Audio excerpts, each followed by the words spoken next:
Hey, welcome back to the channel. If you're a new subscriber, please be a subscriber. Wonderful, welcome. Anyway, you never know what you're really going to run into here. It's always just a little different. It's just me in the bunker doing my own little thing. I'm what you call a minimalist, but I use modern technology. Okay, so what do you say?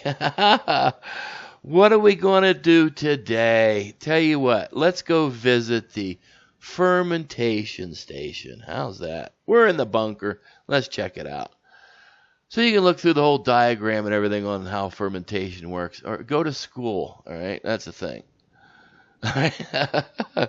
I have done all kinds of different fermentations. I've done cucumbers and carrots and things, and the one I like the most right now is sauerkraut. Oh, I do really good on that. But anyway, check this out. So you can go online and get kefir grains dried, or you can get kefir grains wet.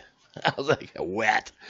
So they ship you live grains in the mail. So what do you think of this, huh? And it's called Lactobacillus. How's that grab you, right? Wow. So what do you say? Let's go to the lab and make some milk bacteria. Oh, why not? Well, here on the bench in my petri dish, right, I have some milk bacteria. See this? Well, this is not my normal thing at the moment, and I gotta explain this and tell you a story. Okay, I put the kefir in the refrigerator to stifle the growing a little bit because I had too much, and I kind of pushed it in the back of the refrigerator, and I kind of forgot about it. Right. Well, I had to do like a little emergency procedure because they were dormant. I didn't know if I killed them. I mean, it was nasty looking.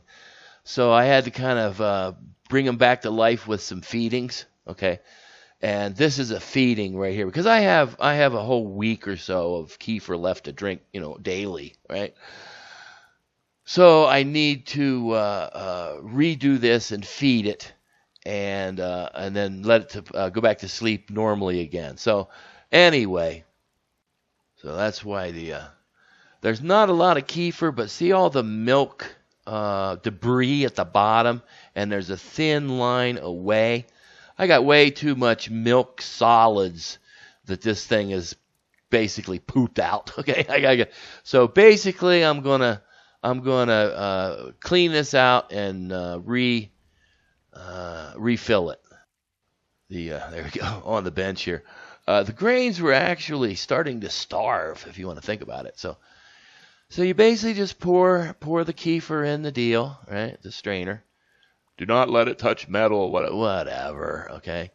And then you come up with this, and there's the grains scraped out, right? Nice. Now, since I got you here, this is also kind of like called a SCOBY, okay? And I've seen these things, and they multiply because they're living. So the better you feed them, the better you treat them like a pet, right? They make this wonderful drink that's probiotic for your stomach, and then you can also eat these. There's nothing wrong with eating the grains; they're fine. But they take the milk sugar and they convert it into this wonderful thing. Anyway, enough of that. I mean, if you're interested, look it up. But here we go, a little overhead view. All right, so you just pour it in. Look at the spatula work again. Nice. And you just do the grains, right? And there you go. It's really not this difficult, okay? And you just keep this is how you you treat them nice. That's all. And then you scrape out, and then you turn it over, scrape out the other side, and you get the liquid kefir to drink. Well, then you have to wonder, what do you feed them? Well, there's two different kinds of kefir grains if you look into it. I'll give you a basic. One is water and one is milk. Water, it's fine, but the milk, if you look into it, has more probiotic uh, uh, bacteria than the water one. Okay, so anyway, since I'm doing milk, do I what do I do with that, right? I don't have a cow or anything or whatever. I have to go to the store and buy gallons of milk or something, right? I do that for my drinking, right? I like a nice cold glass of milk, trust me, all right? But what do I do with these kefir deals, all right? Here's what I do. Well, I did my research and I came across this stuff. Modern Pantry, whole milk, shelf stable. Now, I think Europe and those places, they have shelf-stable milk too, but a visit on this for a minute. If you've ever had powdered milk and then try to redo it, right, in water, it's terrible. It's nasty. I don't care what you do. It's terrible. Even half real good milk and powder, it's terrible. Whole milk is the way to go. But see, I don't have to run to the store and buy milk to feed my bacteria. And I can put this in the fridge, make it ice cold, and it tastes just like regular milk. Oh, so wonderful. Okay, I know already people are going to say, what about the cost or whatever and things, whatever is going through their mind. Okay, they always do.